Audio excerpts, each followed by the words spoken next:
Just introduce yourself. My name is Eugene. I attend the University of Baltimore. When I'm not in school, when I'm not at work, I'm known as Malcolm Maximilian.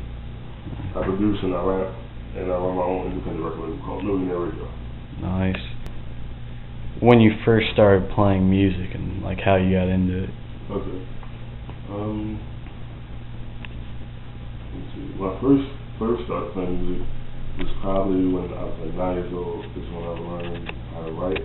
Then I would write raps when I was 9. But when I turned about like 11, I got an electric guitar. I had a blue electric guitar, and I sucked at that. So my father sold the electric guitar. And later on, when I turned 15, I bought a drum machine. I bought a Boss SP505, and I kept that until about 2 months ago.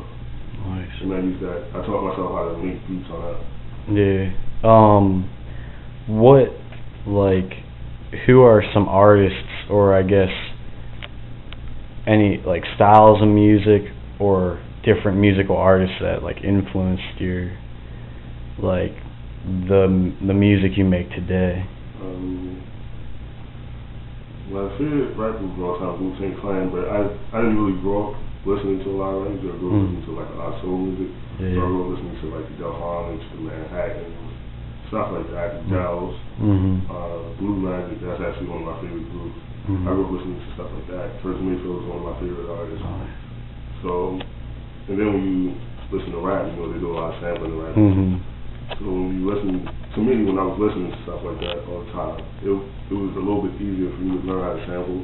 Because when you listen to certain groups, you learn certain producer styles, you understand how they can dissect a record and make it into something completely different. Yeah, that's cool. Where a lot of like the soul groups and stuff that you listen to, is that like stuff your parents listened to, or like did you just kind of find it from other people, or what? It was stuff that my father is real heavy into soul music, actually. Yeah. And he has like a nice vinyl collection. I actually got a couple pieces of vinyl with it. We got a nice vinyl collection. And I used to every now and then take one of his tapes.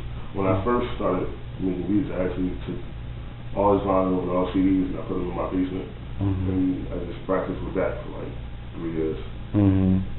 That's cool. So you would say like hip hop, like the type of beats you make now are almost like you said, dissecting a record. It's almost like you're taking like something from the past and like revamping it or making it like. I like to look at it as like a collage. Yeah. I mean, like, because this is what a lot of people say that, you know, sampling is not really making music. But if you look at it from an artist's point of view, I don't know any real famous people who make collages, but say for example, if you make a collage out of, I don't know, a couple of Bruce Lee clippings or some newspapers and stuff like that, if somebody draw something, who's to say you're not the better artist, or who's to say that you're not an artist at all because you made a collage? Yeah. And I think that's the misconception with sampling, that people just think of it as, oh, you're just stealing, like a lot of people say it's stealing. Well, think about the time that it goes into chopping different parts out, rearranging it, pitching it, or whatever you do to it, adding effects and whatnot. And think about it, you got to set a tempo also. You're really creating a brand new composition. Yeah. Just utilizing instruments around you, as I like to call it. Yeah. Like, yeah, I guess you could say, I mean, pretty much no one style of music is original. Like, it's influenced from something else. So, like, someone could play guitar and completely rip off the Beatles, but they'd say they wrote it. It's like, how's that? You're like, if you learn, like, I learned Beatles songs, now I play, like, whatever, like, chords on guitar that I learned from their songs or whatever. So it's like, yeah, I get that. Explain, like, how, like, the culture of, like, hip-hop, I guess, like, the beats you make and, like, freestyle and stuff, like, where that comes from, like, a more, like, city kind of setting, or... Freestyle is actually it's regarded as a sport. Yeah. I was never good at basketball, nothing like that. Like, the most I would do was run track and play lacrosse. But in the neighborhoods, it's like used as a sport. Like, you can outrhyme somebody. It's kind of like you can outthink them. To be more witty or a little bit funnier than someone else. And, you know, that's the way you would normally win the battles.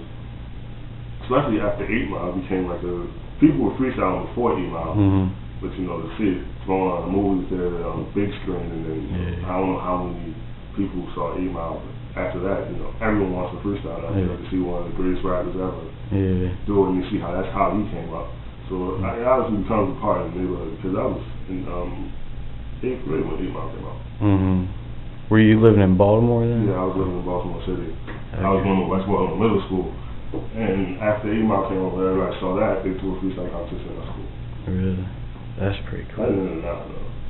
Then when I went to high school, they used to do freestyles at school like that, and I was champion for like 3 years in the freestyle in high school. Nice. National Academy Foundation.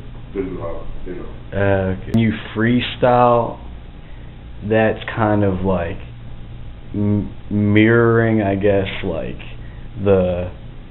what goes on around you. Like, I'm from way out in Frederick County, everything's far apart. Like, being in the city, it's like everything is always right around you. Like, when you freestyle, it's like you coming off top. Well, they usually short term is coming off top. Coming off top of your head, so it's like whatever's around me. Like, if I was a freestyle, I probably should come with a nunchuck or something, or like whatever color I'm wearing or whatnot. It would just, you know, I would try to coincide with what's in the area, and also with things that are like familiar, like sports and, you know, the political things of that nature. Just to know that's keeping it current, that you're not. This isn't something written. A lot of people use freestyle as a way of saying that you're exercising in your raps, which, I mean, you can say that, but freestyle is when there's nothing recollected from memory. It's spontaneous. Like I said, like spontaneous moment. You just rhyme and you put things together. Usually when I freestyle, I attempt to make some type of attempt, you know, to bring something that's in my area to what I'm